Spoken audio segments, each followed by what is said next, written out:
The Minister of Interior, Tunji, has criticized the porous nature of Nigeria's borders and the underfunding of the police, identifying them as major threats to national security. Speaking at a recent event, Tunji highlighted the inadequacy of the 10 billion naira allocated to the Nigerian Immigration Service to secure Nigeria's vast 4,024 square kilometer border, stating that such porous borders allow for easy infiltration of criminals and exacerbate existing security challenges. He emphasized the need for a realistic approach to tackling the issue, warning that if borders remain permeable, the efforts of the military in combating terrorism will be undermined by a continuous influx of new threats. Let's take a look before we come back for a discussion. If you look at the 2025 budget, how much do you even have for border security?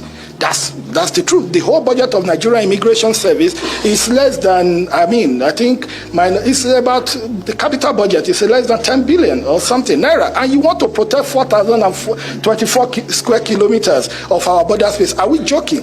One, you kill one terrorist and the border is porous, 20 will come in and the military are challenged. So for us, we need to be very realistic with ourselves. Do we want a system that works?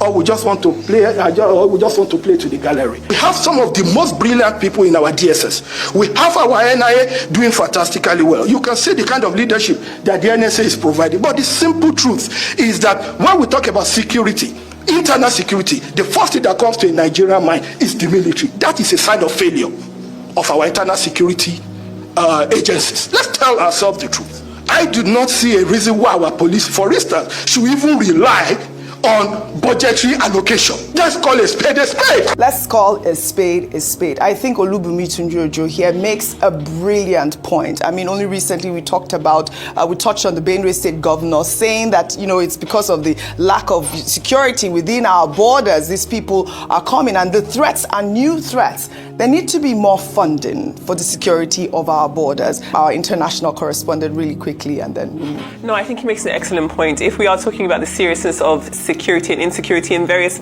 parts of the country, one of the first ways that we have to tackle it is making sure that our borders cease to be as porous as they are, or stop being porous altogether. So I think he makes an excellent point. Yes. And as he said quite passionately, if our first place to resort to when we're talking about security is the military, then of course there is that underscores a failure of a greater extent. So I agree with what he says, and I also appreciate the passion by which he's made his comment. Yes, we're calling for funding, right? Really quickly. Calling for funding, and it somewhat echoes what the Chief of Defense Staff had said a couple of weeks ago when he was saying that it might be time for Nigeria to start fencing the borders, to create some type of a border wall. I know it's controversial in some countries, but the conversation needs to be had. However, this particular Minister of Interior has done wonders. There's a lot of work to be done, but I just want to acknowledge the fact that he has done incredible with the immigration system. He has now moved things to an e-visa system. It actually works efficiently. I know people who've been traveling in daily and have been able to get their visas electronically and so forth. So, he has valid points, but